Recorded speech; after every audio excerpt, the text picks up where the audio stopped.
So let's go over there. Since we talked about Carney in Asia, let's talk about Japan. And Japan has entered into the Bitcoin mining game, and they have a Japanese utility company called Tokyo Electric Power Company Holdings Incorporated, and that is publicly traded, by the way, and it's one of the largest power companies in Japan, and they've been purchasing units from Canon, and that's the ASICs producer, and TEPCO, which is the company I mentioned, is the acronym for it.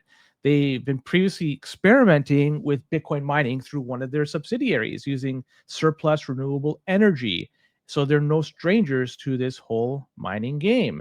Back in September 2024, there's a subsidiary, Agile EnergyX. They've been testing on a small scale of Bitcoin mining to prevent renewable energy from being wasted. So they were converting excess solar and wind generation into Bitcoin rather than curtailing output during periods of low demand.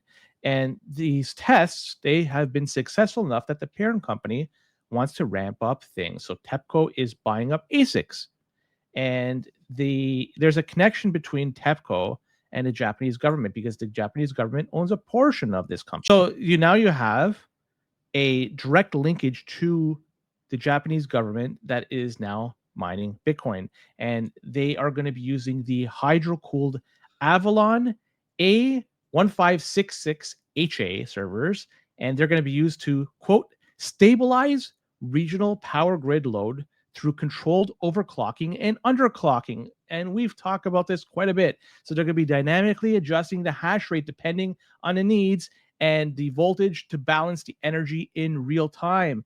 And they plan to have this up and running by the end of 2025.